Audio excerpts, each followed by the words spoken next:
So, Catherine, 5 words. 5 rhythms. Flowing staccato, chaos, lyrical and stillness. Well done, yeah. It's written down. What do they mean to you?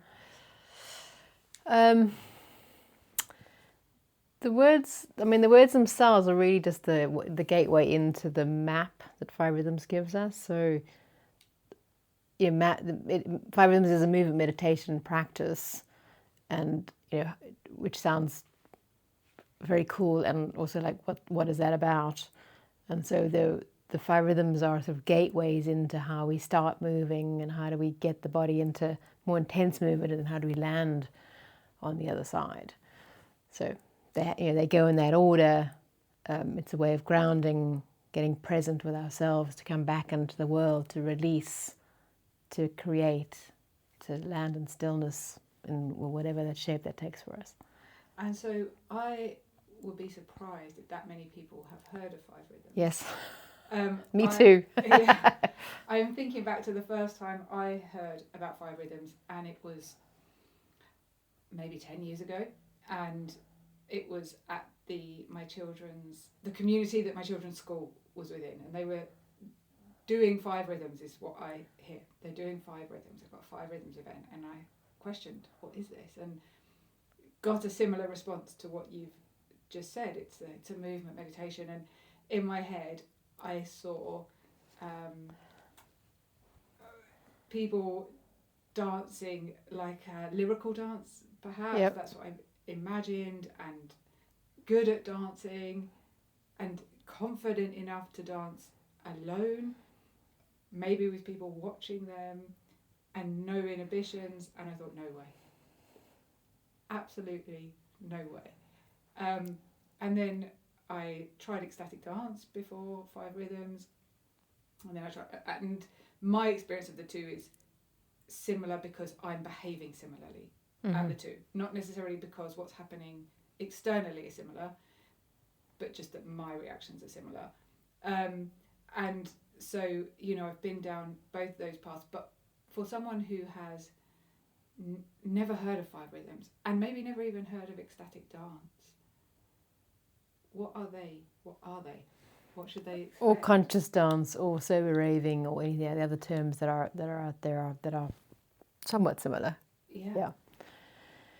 It's one of those things that's quite hard to explain. You end up just having to go, because I think we are a society at the moment who don't like being in our body and are afraid to be in our body. And so this is, if you think back to when you were a child, and you would just be, even without music, you might just like be bopping along in the kitchen to something in your head, and everyone would go, oh my God, it's so cute. Like there was so much freedom in that. And then we grow up and we start imposing these limits on how we show up in public spaces, at weddings or parties, and it has this sort of social ritual of you're dancing to perform for someone else, to show them how cool you are, or you have to wear certain things to, meet those social rituals, and so by the time you're in your late teens, like dancing has been killed off for many of us, or so loaded, yeah.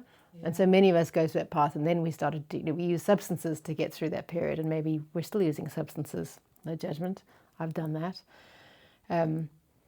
So we've lost the freedom, and how to move our bodies with freedom gets lost somewhere.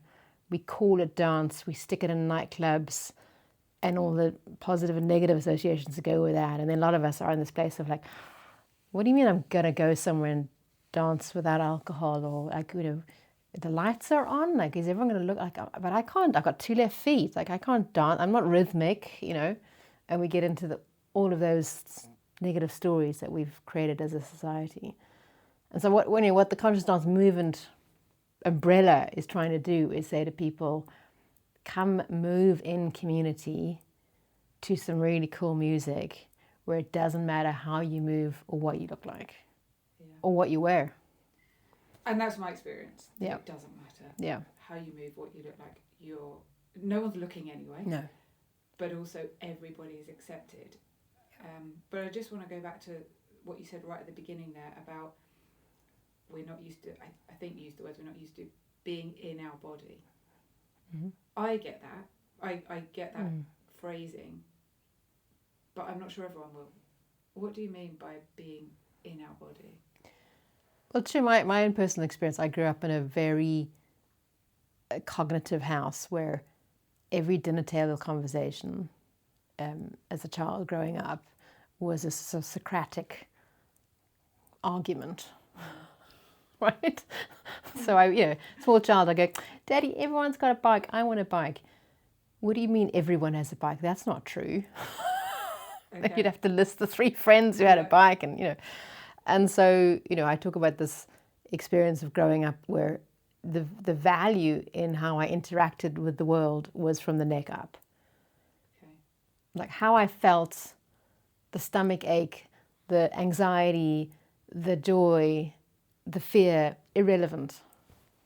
It was like, what's rational, what's logical, what can we touch, what can we shape? And so unsurprisingly, I went and did a computer science degree, obviously. But I've spent 20 plus years going, but I don't feel great. I don't know what I'm doing. I feel lost. And everyone's like, yeah, but you're doing great in your career. But there's something missing. And for me, the ultimate piece was periods of depression. There's a real disconnect between what my brain could understand about the world and how I was feeling and how my gut experienced the world. Like you could see there's 3 different systems. And I had marginalized 2 of those systems. Like ignored them completely until my body basically shut me down. And so, that's my experience. Everyone will have their own experiences into that. But so when I mean being in our body, it's this integrated experience of, my head thinks this, my heart thinks this, my feelings, I feel this about this experience. And I have this weird sort of sensation coming up the left-hand side of my body, like all of that's true. All of that's the full human experience.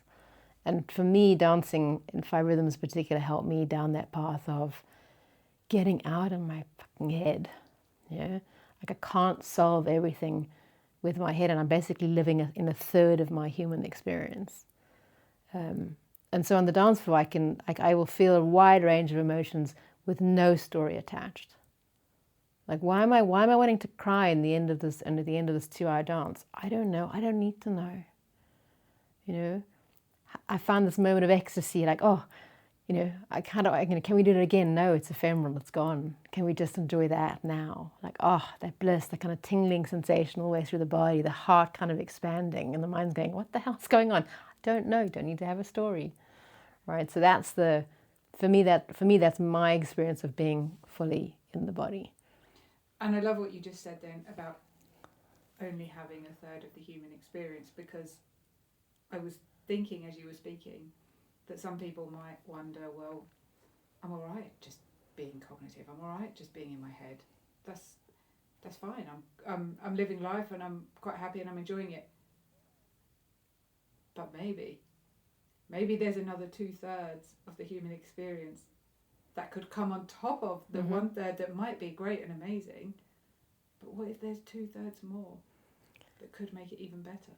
I would think most of us have a sense, for the person who's like, oh, I'm fine, like the world is a rational, logical place, and that's how I need to navigate it. I would say to them, if you stop for a moment and just really feel into that, is that true for you? Like, is there a tiny, tiny, tiny, very probably suffocated voice that goes, it's not working for me, or is there something else, or this is exhausting, this is because the cognitive functioning takes us down sort of the capitalism patriarchy way as well, right? It's like it's striving, it's hustling, it's like making 26 hours and 24 hours, it's buying more, it's having more, and that is just exhausting, and we're not built for that. We're absolutely not built for that. Yeah. And if we listen to the other parts of our human selves, the signals are there. The health problems that you have, the mental health challenges that you have can often be linked to that lack of whole living, in my view. Absolutely, in my view too. Definitely. And that's people who are living a functional life, I would say. Mm-hmm. You know, there's lots of people out there who are living a content, Mm-hmm. happy life. And then, you know, we were speaking before, and I was talking about those with trauma who may use some of these modalities to try and heal that. And I mentioned to you before we were speaking here about Bessel van der Kolk, very, very popular, his book, The Body Keeps the Score. And he writes in that book, from simple rhythmical attuned movements, the social engagement system could begin to re-emerge. Later in the book, he says that he made a vow to study how rhythm, chanting and movement can help to heal trauma. And he also writes that collective movement and music create a larger context for our lives, a meaning beyond our individual fate. Just recently, there's been a paper published in Frontiers in Systems of Neuroscience with the title "The Body Does Not Keep the Score," which, when you read the sensationalised headlines, it's suggesting that Bessel van der Kolk's views are wrong. But actually, when you go into the paper and read it properly, they're not saying that. They say that evidence now points to a surprising candidate, which is flow states, and flow, the state of complete absorption in a meaningful high challenge activity, may produce the very network dynamics that PTSD disrupts. And so I'm wondering what your views are with that and the flow state. As we said, as I kind of with my lay knowledge said, flowing is the first rhythm of 5 rhythms, and we're talking about flow states. What about that? Thoughts? You'll find people who do any sort of practice like this regularly, these are 5 rhythms or conscious dance, or will talk about moments of ecstasy that are hard worked for. Like, you know, you'll have moved a lot and done quite a lot before you, and they'll just drop in, and it's like everything just lines up for you in those moments, and like you are.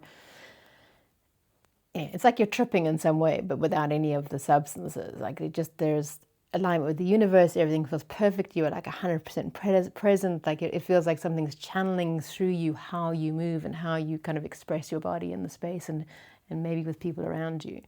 And I think that moment in the dance is the definition of flow state, as the psychologists hold it. You know, Would you call it an altered state? I'm thinking about how I work. I use hypnosis. Yeah. I use breath work. Both of those are altered state modalities, if you like. It could be. I mean, I know flow states in other parts of my world. I'm a problem solver, and so when I'm coding, I mean, I can lose hours before I realize the time, and I haven't, you know, my bladder's about to burst. I haven't eaten for hours, but I didn't know in that time. I didn't know that. So maybe it is an altered state, you know, that the bodily functions are like secondary, but you're in this sort of space where it's consuming feels like the wrong word. Whatever you're doing is just expanded to fill your whole sense of awareness, and it's beautiful and it's perfect, and you just never want that to stop. And of course, nothing's permanent and it's ephemeral and it moves on. But yeah, maybe it is a form of the altered state. Yeah. And so I'm interested in the training behind the 5 rhythms because, again, you know, these things that we see on social media and the trauma, and then is the trauma in the body, is the trauma not in the body, etc., etc. Something I've also seen recently is a complaint about ecstatic dance facilitators or dance movement facilitators suggesting that the practice can be a trauma release, and I think it probably can. How does that work though if you've got someone who's ultimately holding a alcohol-free disco,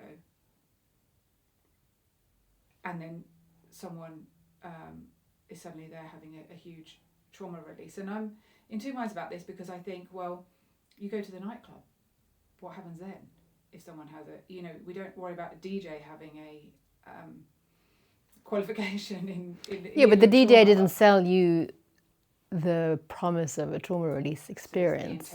it's the intention that someone intention, goes with, yeah. and when they get there. And I think maybe we've talked about this before, about people arriving and they've held on to it, and then they get into the space, and because they've held on to it, it just comes out. I believe that there's some significant training with 5 rhythms, Yeah. which makes it a different practice in a way, or a different facilitation maybe, because it doesn't, like I said, my experience of being at these events is similar regardless of what the facilitation is, because I behave similarly. But from the perspective of the facilitation, what is the background of 5 rhythms? I mean, you're right, the training is extensive. And the first part of the training, and I'm not up to date with the numbers, but there are hours and hours of very specific advanced workshops that you have to do. So in other words, you have to walk the path of thousands of hours of dancing yourself in your body. Okay. Because you will go through all of those experiences. You will find yourself, sobbing on the floor and not knowing, having the releases and not knowing what that's about, and being surprised that you're having a release and embarrassed that you're having the release and not knowing what to do with your stuff and all that kind of stuff. You'll have moments of joy and connection with some random strangers that you'll never meet again, and you know their names, and you're like, how did that happen? How did I get that level of intimacy with someone on the dance floor? For moments, and they're just gone again. And so you'll have all of the range of the palette of experiences in your own body before you apply for the teacher training. And people want to fast track that. And like in all good, it's like therapy, like therapeutic training. You've got to do your own hundreds and thousands of hours as the patient, and deal with your own stuff. I mean, one of the most painful workshops that you have to do in the advanced, it was an advanced workshop open to anyone, but we have to do it 3 times as teachers, is an ego-based workshop. It's 5 days of working with the ego and how that shows up in community. And it is excruciatingly painful. When I told my therapist that what the nature of the workshop was, he's like, "Why do you do that to yourself?" I'm like, I mean, it really is tough. What kind of thing were you doing? There's an exercise that you do repeatedly, which is standing with someone in front of the group of 40, 50 people. And like you and I would stand up for 2 minutes, and I would go, you are smiling. And you go, I am smiling. And you're like, you are smiling. And you basically repeat back, you mirror back what you're seeing in the other person. But often something like the ego starts to feel seen, and the ego will kick off. And then one of us will get annoyed or irritated, and then sort of snap back at the other person, like staying with that. The founder is, Gabrielle Ross. He founded this in the 60s. So a lot of the stuff in the advanced workshops is drawn from the humanism. She was with Pearls, and there's another one, name I forget. She was out in Esalen at the time when they were sort of building their body of work. And they gave her a lot of support and encouragement to build out 5 rhythms like that. So I think a lot of those exercises come from that time. So they can feel a little dated, especially kind of the ego shadow work, I think. But I mean, that's aside. In terms of what path do you have to travel on before you step onto the teacher path, it is a long path. And I struggled with it because I felt like, really, is this really necessary? Now looking back, you're like, oh wow, okay, I see what what you've been, what one has to be, one has to go through. Teacher training is 10 days of dancing. Yeah. And that's, again, it's like, well, why do you, I'm unlikely to hold a 10-day workshop because I'm not sure many people could cope with that. 10 days is quite intense. Well, I mean, after 3 or 4, like your mind is just your mind checks out. Yeah. Your mind doesn't leave the Airbnb to come to the session. That just doesn't. Which is partially the point. It is exactly the point. And then what you're dealing with is just very real and very raw. So it's a very deep process. So I think it gives you a lot of lived personal experience of what it's like to be up against your own edges in a movement practice. And so you then become better at seeing it in other people. I can watch the dance and I'm like, I can see people stuck in a corner and so terrified of letting go, so terrified of letting their feet move them through the space, that they're going to stand in that corner for 2 hours with their eyes closed. And you're like, it's okay. It's okay. But what I'm giving to them, which I think you don't get in other movement practices, is the guidance. So, you'll hear me going, and maybe you release your feet and allow yourself to move through the space. And that person's like, absolutely not.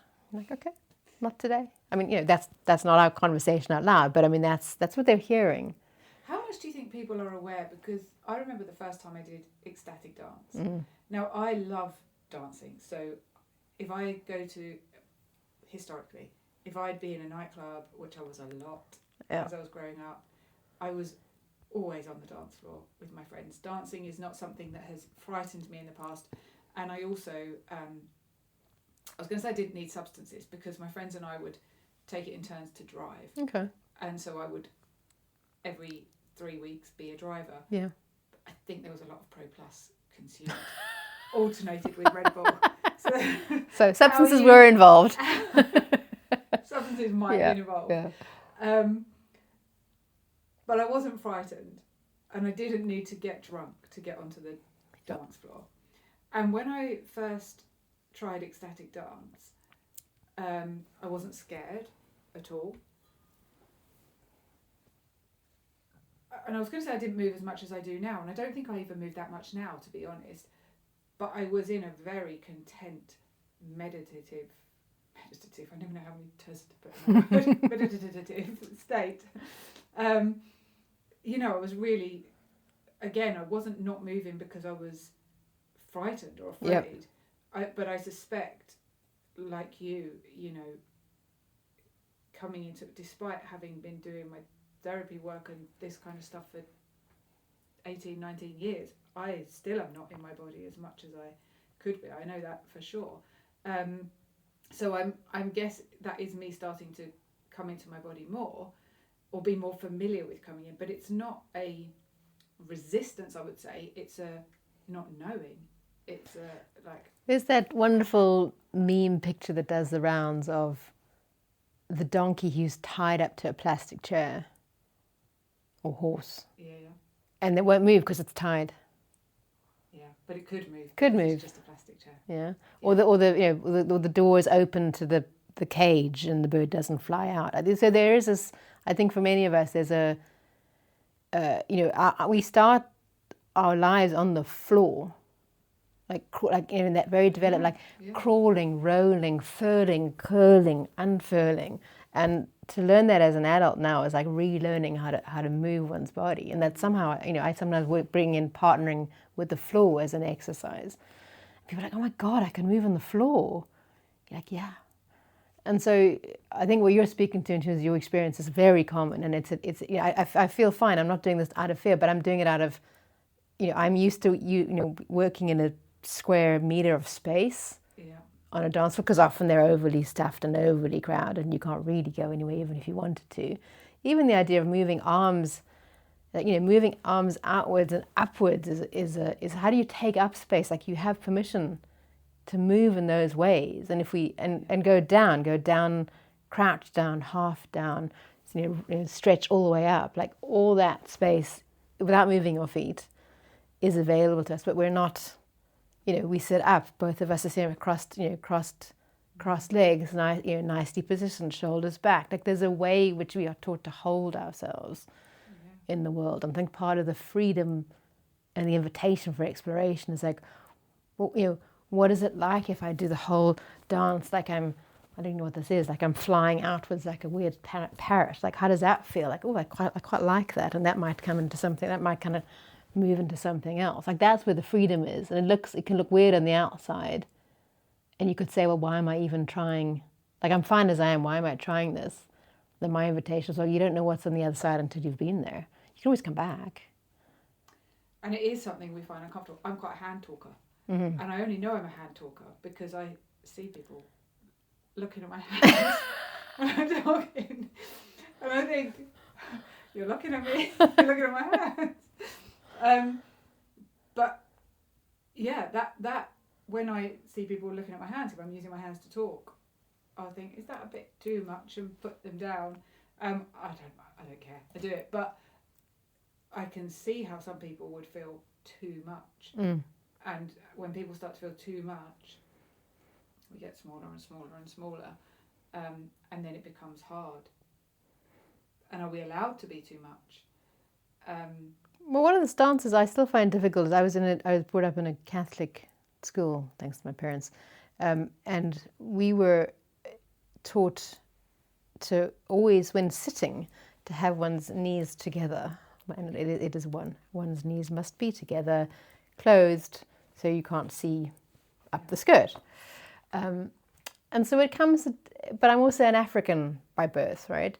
So some of the really cool movements that my body loves is legs, out, like knees out in akimbo, and like really down in the hips, and kind of really moving those hips. The nuns would die if they saw me do that. But there is this socialization of like, my body wants to kind of, be ladylike because I was beaten into me, but my body thinks that's the rules, and the other part of my body is like, but you're also African and you want to get like down and dirty in your hips. You're also a human. Yes, yeah, but like I feel like it's in my DNA to do these other movements that feel so yummy and lush. And when I'm in a fire rhythm space, I'm like, bring it on, And fire rhythms has given me that kind of language, like the body vocabulary to go to find these unexplored territories, or territories that were off.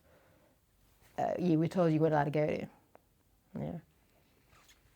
Yeah, and so there's going to be people who want to come and do this because they want to move. And I certainly know people in my life now who like dancing, people who I would dance with in the nightclubs, but the nightclub isn't necessarily the space they want to be in anymore. How do you feel about Five Rhythms being a space where someone can go? I mean, what's the link there? Because dancing as we know it from a mainstream perspective is something you do at a party, in a nightclub, a celebration.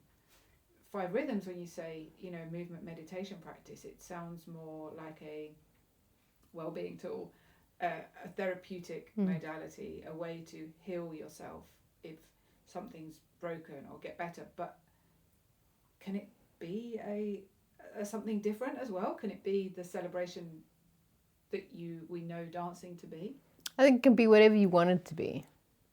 And that comes down to the finding a teacher in a space where you feel comfortable. But I think there's entry levels for people. So I think there are deep spiritual and healing depths available in Five Rhythms, and that's not why you have to come.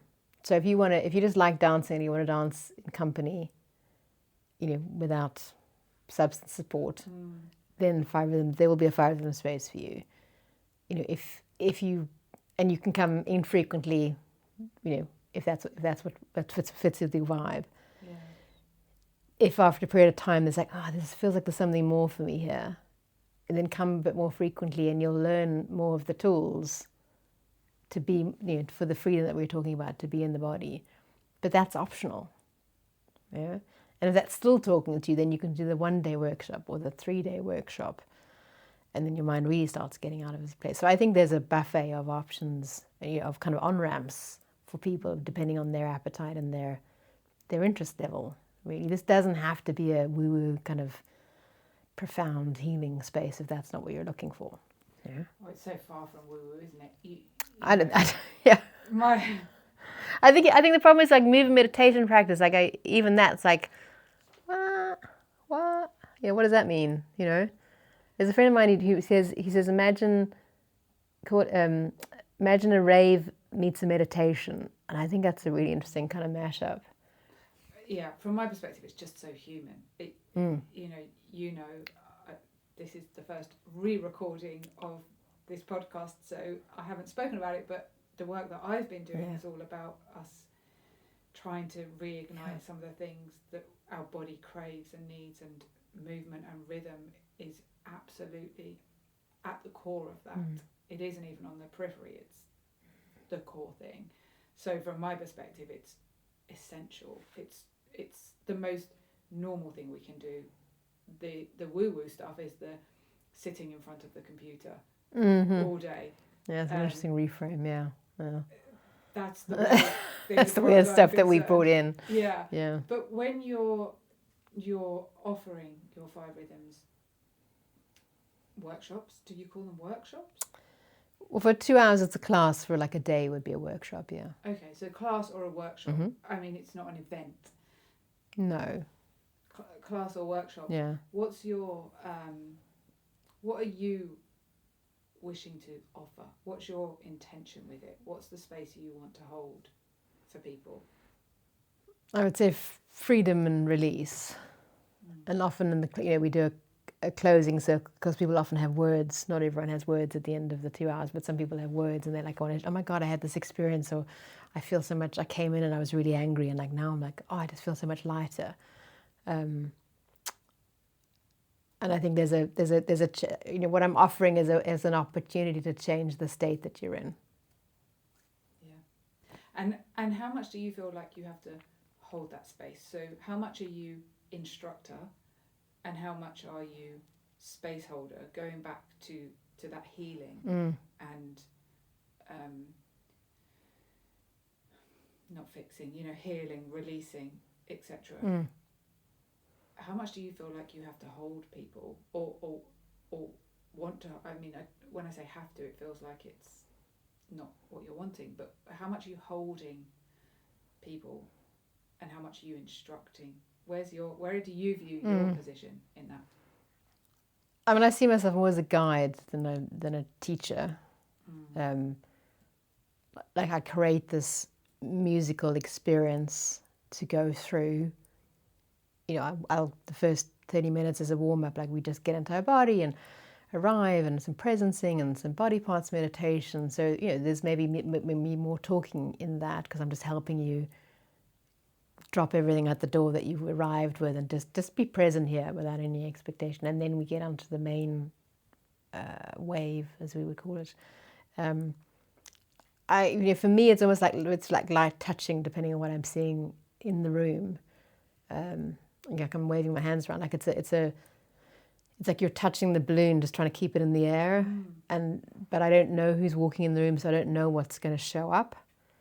And I'm tracking everyone in the room in a form of witnessing, not what is Juliet doing. But if I notice somebody, I'm wanting to see if people get stuck and to see if I can unstick them. And can I unstick the collective, or do they need a light checking in with? The only time I check in with people is when they're often on the floor, static, because that nothing will move when you're static. And so my goal is to keep people moving, even if it feels hard or difficult. They don't like the music, or some uncomfortable thing is coming up, or maybe they've partnered with someone and they don't like the person. I'm making this all very negative, but it isn't. There's lots of joy and positivity in this as well. But the stickiness, like we're this conversation is airing into the stickiness of it, and what do we do when it gets hard? And in the dance was such a mirror. Like, do we check out? Do we sit on the sidelines and just check out because this isn't going the way I wanted to go? Or do we find ways of keeping breathing and moving through it is the thing. Like, if there's one thing I would say to people walking through the door for the first time, it's like, just keep moving. Yeah, and I love just that keep moving. What I hear, the thread through that is that you're coming at it with the assumption that people are coming with an intention, and so there is the expectation that they're coming with the intention to achieve something, whether that's a release or to get more into their body. And like all different therapies, you have to push on through, or you have to get closer to the fire before you put it out. Yeah. And so because of our mainstream experience of dancing, we could come in, and I say we as attendees or participants could come in with the view that, well, this is just another place to dance where I've not got a load of drunk men leering at me, or I'm not expected to go and get drunk like my friends, or all of those things. But actually, it's not really. The idea is to come and view it as trying to. Well, it could be. Like, I don't want to over-therapize 5 rhythms. Like, for a year or two, for me, in my first year or two of 5 rhythms, I kept coming back, even though I hated the beginning and the ending, because it was all very slow and still. And it's not my MO. Like, I know that. like, and I'm sort of tight, and it's a wonderful mirror, right? Like, the medicine I needed was to slow down, and I had zero tolerance for any of it. Like Shavasana and yoga, like, what a waste of time, was my previous perspective. Super boring. When are we going to wrap this up? I got shit to do, right? Yeah, Juliet's smiling at me. So, but for a year or 2 years, I came for the fun middle bit, and it was fine. Yeah. No one judged me. I wasn't told off. I got annoyed at the beginning and the end, but I mean, whatever, that's my stuff, right? But they kept you moving. Kept me moving, and I kept going back. And the interesting thing, part of my body's like, oh, the beginning is annoying, but we're still going to go back. I'm like, really? Yes, we are. Like, this whole internal narrative of like, I like 60% of it, or 70%. What kept me going back? Well, actually, I interrupted you, and I shouldn't have done, because what I'd like to ask you first is, why did you go in the first place? Somebody had spoken about, I was at this training course, and somebody had spoken in the break, someone had spoken about going to this 5 rhythms class, and she basically sort of wafted around the room and moved her body in a way that my body's like, I want what she's having. Like, whatever Kool-Aid she's had, I just want that. And she does 5 rhythms and Q. I'm like, okay. And I went home and just like Googled 5 rhythms, and the universe made sure there was one down the road from me in the middle of nowhere. Yeah, of course. And there, in this like shitty little community hall that smelled of dog piss because they would train dogs earlier in the day. Like, the conditions were not lined up. But my body's like, no, we're still going to do this. We're still going to, because there was. So my point is that there was still the fun. I went for the fun boogie music, in the middle. Mm-hmm. Kind of the dance music that we would recognize from clubbing or parties or whatever like that, and tolerated the rest. But it drew me in when I realized that the lessons, the medicine for me was the slowing down. And now they're some of my favorite parts. Yeah. Okay. Yeah. So that's why you kept going back. You weren't there to heal in the first place. No intention. Just to have a party. Healing, schmealing. And I think my brain would have said, if you want healing, you go into talk therapy. This is 12, 14 years ago now, and my mental model of the world was healing came through talking. Like, you had to have a story, you had to have a reason why, you had to have a diagnosis, you had to have a label, just because that was my experience and what I'd been told. It's so cognitive. Yeah. Yeah, no, completely matched with my way of seeing the world. So this idea that there were other ways of healing that bypassed, or that wasn't even on my radar. I wasn't even judgmental. I was judgmental of it. It wasn't even on my radar. Yeah. And so, for someone who would quite like to come and move, but is terrified of these people wafting around the room, like your lovely lady that you first saw, you saw her, but you weren't scared of that. No. You wanted to be it. Yeah. But some people would just, that would be, so frightening that they can't do that. And of course they can do that, but they can't do it from a cognitive level. What do you say to that person? I mean, I would say try it once. Like, it's a reversible decision. If you really don't like it, you go home. And then you can add that to broccoli and the things that you don't like. Like, it's not a... But if there's something in you going, oh, I keep looking at that person offering that movement, 5 rhythms or that ecstatic dance or something, like, well, what has you keep going back? Yeah. And I think it takes a lot of courage to cross that threshold that first time. Because you don't know, everyone says it's very welcoming and it's very community-based, but you don't know that. There was all nice words on a brochure somewhere. It's like, well, how would I feel? I won't know I might not know, I might drag a friend along, I don't know, but how will I feel, and how will I, in those first awkward minutes, like, what are the rules? And and I don't want to mess it up. How do I get this right?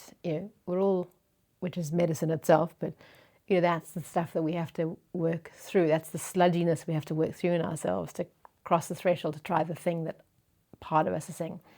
That's kind of interesting. And what are the rules? Keep moving. It's the only rule. Keep moving. And I mean it in the loosest sense. Like if you're on the floor exhausted, which can happen, like some people don't get off the floor for like 3 songs. To make sure that you are in some sort of catatonic state, that that you haven't checked out in some sort of shadow place, like just moving your hand on the floor. Like you're lying down on your back, eyes closed. Even if you're just moving your hand, you are still engaged then with your body. Because if you stop moving, then you can go into your head and then you can exit the body. So the only rule is just to keep moving to whatever extent you are. If maybe you're dealing with a physical ailment or exhaustion, or all of a sudden feel like, oh, this is too much, I just need to slow down. It's fine. We often put chairs in the space, but we haven't touched on it, but this, I want to make sure I'm not making this out to, this practice is not only for people in full health, with full body, ability at all. We move within the limits of what our body is currently asking of us.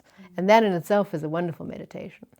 So when I did teacher training, thanks to menopause, I was working with plantar fasciitis. So basically 1,000 goblins underneath my feet stabbing it with tiny forks, for those who don't know what that is. So imagine knowing that you're going to dance for 10 days with angry tiny goblins stabbing your feet. I was terrified. Because I have been quite fortunate in having full body functioning for most of my life. And so this sort of grief of like, what do you mean I can't move like that? I don't want to play if I can't move. I don't want to go if I can't move like that. Of course, I had to go because we were on the year-long journey, and I learned different ways of moving. Which teacher friends had said to me, and I'm like, yeah, but other people can do that. I don't want to have to go through that. So I learned to dance like sitting in a chair. I learned to dance sitting on the floor. I learned to dance moving more of from my hip upwards. Then jumping, banging up and down on my feet, which has been my priors, like really like jumping up and down like you're a very excitable teenager, because the music is moving you so much, and you're like, wah, can't do that. Like that is often now what can move. Oh gosh, there's all this other ways I could move, which just feel just as good. It has me still connected to people around me. I don't feel like I'm sidelined. And if you sit in a chair, someone's likely to come up and dance with you in the chair. It's so beautiful. So basically you were actually forced to slow down physically. Yes. Again. Yep. Yeah. I'm still open to more feedback from the universe on the slowing down malarkey. Yeah. Well, we can work through that together maybe. But I mean, that's the mirror. That's the gift I think that Five Rhythms can give you, is that it's a mirror. People like it's just a dance, and at an entry level, like if that's how you want to see it, absolutely. And it can be, the medicine can be a mirror to your life. Like I've got a friend of mine who stopped dancing Five Rhythms completely after doing 2 classes a week for 5 years. He's in his early 50s because he's done something to his knees. I'm like, and he loved the community. He was like bonded to these 2 communities, had friends there, loved it. And it's like, because you keep going there and slamming it out like it's the last dance you're ever going to do. And your knees have said enough after 5 years. But then why give up on the whole practice? Why not go back and go, okay, so we can't slam it out like that, but what else can we do? Yeah. And is there anything you recommend people do outside of the 5 Rhythms? So is there any way that, because 2 hours once a week, even 2 hours 3 times a week, you go and you're in it in the practice, but what about when you come home? And I don't mean more dancing at home. Yeah. I just mean, how can you integrate what's happened, or do you feel like that just happens naturally? I think it happens naturally. I think if you want to see this as a form of medicine, I think journaling would help. because it brings what is in the unconscious or the edge of the unconscious into your consciousness, because the dance will have stirred things up, as I often say at the end of a class. Yeah. You might not feel it, but you might have wild dreams, and you might not be able to sleep that well tonight because stuff has been stirred up. I think it depends on your personal practices if you want to work with that as material. I think things like journaling can help, or meditation, depending on your personal practice. Or if you're tired of dealing with your brain and your brain trying to make sense of everything, you go, you know what, that was it. I'm gonna trust my body, and my body knows what to do with that. And we'll just draw a little full stop. I think it's a choice. Yeah. And just going back to what you said about it being medicine, I've played with the word healing, and I don't view healing as necessarily fixing something that's malfunctioning. Rather, I view it as a reconnecting with ourselves, reconnecting with the planet, reconnecting with nature that we are so separate from, even though we are nature. And would you say that 5 Rhythms kind of goes along with this, that yes, there are people who have trauma and they know they've got perhaps trauma from childhood, or they've had one traumatic experience, or there's just something that they would maybe go to therapy for. There's a reason. Yeah. But there's also a heap of people, and this is kind of what we touched on at the beginning, who just something's not quite right, and they may, on paper, everything may be wonderful, life is great, good job, good family, lovely house, etc., etc., but just not quite feeling whole or themselves or totally content, and this is the medicine potentially for that as well. It's not that you're there's something wrong with you. Yeah, I agree. It's just, let's reconnect and let your body get what it needs. Well, there's another thread that you haven't touched on. I know it means a lot to you, which is community. Oh yeah. And so people go, oh, I dance in my kitchen on a Friday night on my own. I'm like, that's amazing. And there is something magical about dancing with others, even if you never dance. Even if you don't partner or intentionally dance with someone in the space, like there's just 25 of you moving through the space for 2 hours. Like there's something about what that does to you. And, we could get theoretical nervous system and all that kind of stuff, but I mean, just park there for a moment. Just there's something very soothing about being in a shared space with a shared intention to move. Full stop.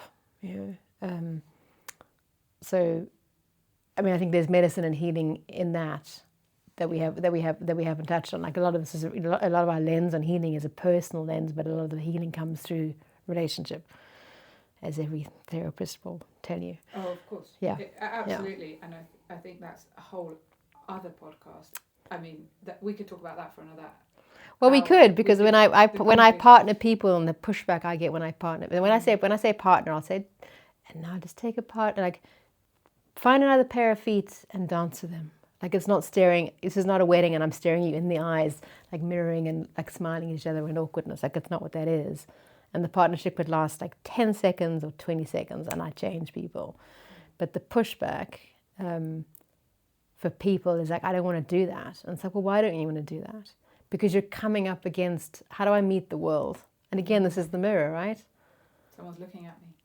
And this is what a lot of the ecstatic dance stuff doesn't do. Like once you build your community and you know your community, which I have now in South Harting, I can take them there. They resisted for like 2 years and I backed off. And now we're like, no, okay, now we're going to go there. Because there's a curiosity of like, oh, it feels uncomfortable, we're going to do it anyway. There's a lovely phrase of if you want to know about yourself, dance with yourself. If you want to know about another, dance with another.